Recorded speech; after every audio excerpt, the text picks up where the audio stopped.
이제 오늘은 신명기 우리 7장으로부터 9장까지 세 장 말씀을 함께 나누겠습니다. 이 17장 우리 1절부터 이제 11절까지죠. 우리 11절까지는 이 가나안 족속과의 혼합을 다시 한번 또 경계하면서 가나안 땅에 들어가면 그들과 절대 혼인하지 말고 너희는 택하신 백성이니까 이 구별된 거룩함을 강조하면서 그쪽 백성들과 섞이지 말라 이렇게 강조합니다. 그리고 12절부터는 다시 한번 이 순종의 복에 대해서 설명하고 있습니다. 순종하면서 하나님의 법으로 살아내면 복을 주겠다라는 것이 계속 반복적으로 이야기하는 것이죠. 우리가 살아가면서 이 기복신앙을 경계를 해야 합니다. 정말 기복신앙은 잘못된 것이고 모든 포커스를 우리가 복에다가 맞춰가지고 복받는 삶을 강조하다 보니까 정작 복 주시는 하나님을 다 잃어버리는 것이에요. 복에다가 다 이렇게 포커스를 맞추다 보니까.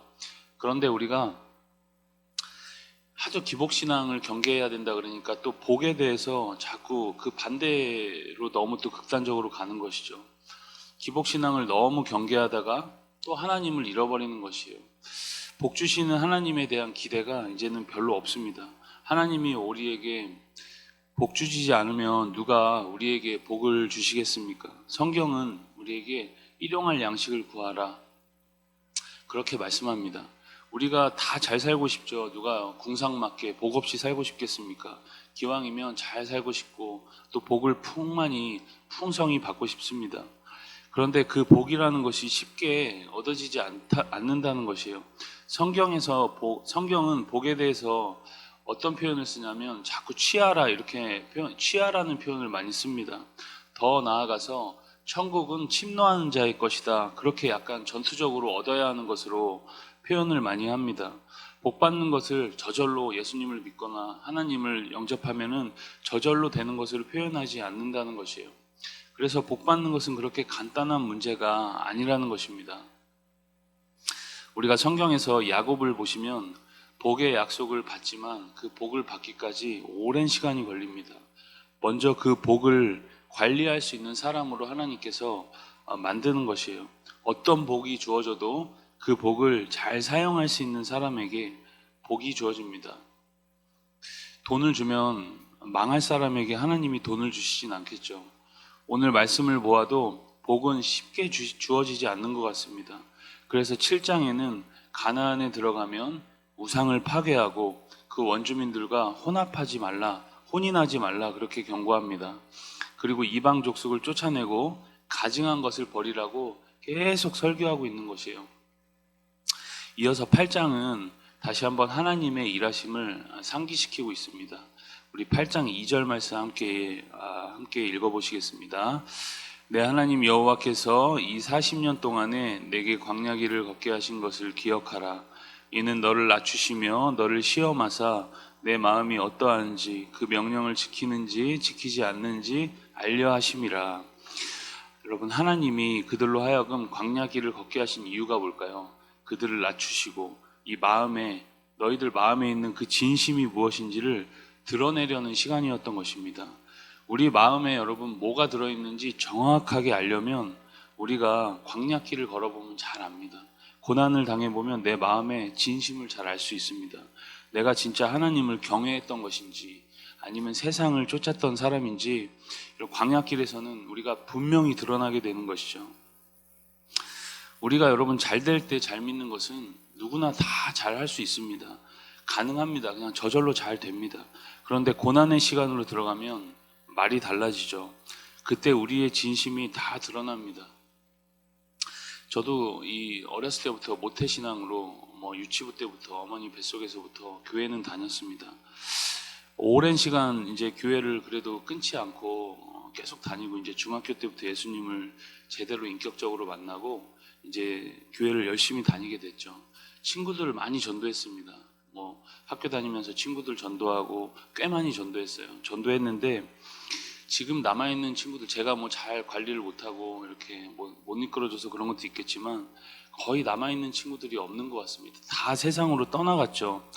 친구들이 왜 그렇게 떠나갔을까요? 생각을 해보면은 하나님이 내 마음에 잘 안 맞는다는 것이에요. 좀 어려울 때 좀 빨리 좀 도와주고 하나님 잘 믿으면은 뭔가 이렇게 팍팍 우리 삶을 좀 밀어주고 그러면 좋겠는데 그렇지 않는다는 것이죠. 그리고 그게 잘 이해가 안 되니까 교회를 떠나가는 것입니다. 물론 그 한 가지 이유만은 아니지만 대부분은 그 많은 이유들이 이제 거기에 있는다는 것이에요. 우리 16절 말씀 한번 같이 읽어보겠습니다. 16절입니다. 내 조상들도 알지 못하던 망냐를 광야에서 내게 먹이셨나니 이는 다 너를 낮추시며 너를 시험하사 마침내 내게 복을 주려 하심이었느니라. 아멘. 모세는 8장에서 계속 강조하고 있습니다. 광야길을 걷게 하신 하나님, 그 시간을 지나 이제 가나안에 들어가면 풍성한 소유와 평안을 누릴 때 하나님을 잊지 않도록 계속 주의하라는 것입니다.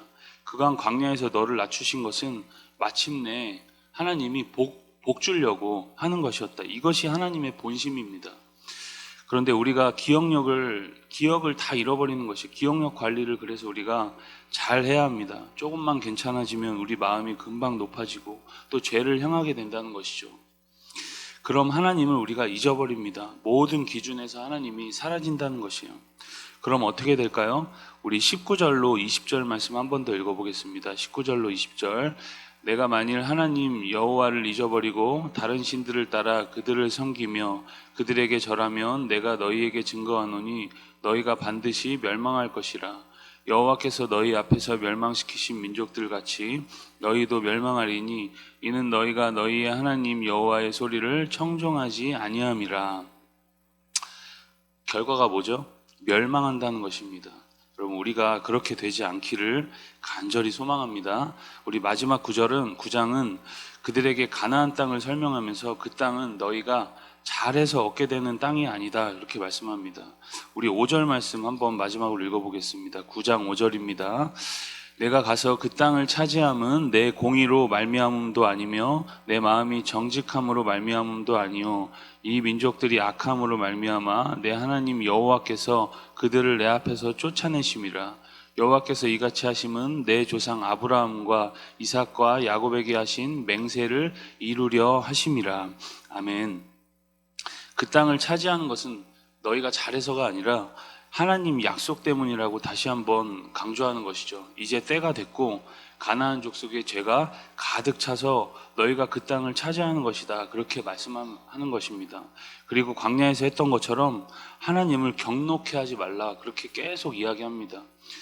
여러분, 우리가 지나온 시간들을 돌아보면 좋은 일 많았죠. 그런데 사실 더 깊이 들어가면 하나님을 배반한 역사였고 하나님을 떠난 역사였습니다. 하나님을 거역한 시간들이 대부분 우리 삶의 많은 부분을 차지하고 있습니다. 모세 역시 그들에게 광야 생활 중에 있었던 수많은 흑역사를 다시 한번 이야기합니다. 여러분, 타산지석이라는 말이 있죠. 다른 산에 있는 보잘것없는 돌도 나한테 도움이 될 수 있다, 그런 말입니다. 남의 허물을 보면서 배워라, 잘못된 삶을 보면서도 배워라, 그런 뜻입니다. 반면교사라는 말도 있죠. 다 비슷한 말입니다. 남의 허물을 보면서도 우리가 배워야 합니다. 그런데 무엇보다 우리가 기억을 하면서 내가 저지른 수많은 죄악의 역사들을 기억하면서 다시는 과거를 되풀이하지 말아야 합니다. 그래서 모세가 지금 계속 과거의 흑역사를 그들의 마음을 낮추기 위해서 다시 한번 그때의 기억을 상기시키면서 계속 흑역사를 되풀이하면서 설교를 하고 있는 것이에요. 여러분, 오늘 우리가 이 말씀들 기억하면서 우리가 잘못된 과거를 되풀이하지 않는 은혜가 있기를 바랍니다. 오늘은 승리의 역사, 하나님의 경외함의 역사가 우리 삶에서 능력 가운데 펼쳐지기를 주님의 이름으로 소망합니다. 자, 우리 다시 한번 지금까지 들은 말씀을 경청합니다. 주의 말씀은 내 발의 등이요 내 길의 빛이니이다.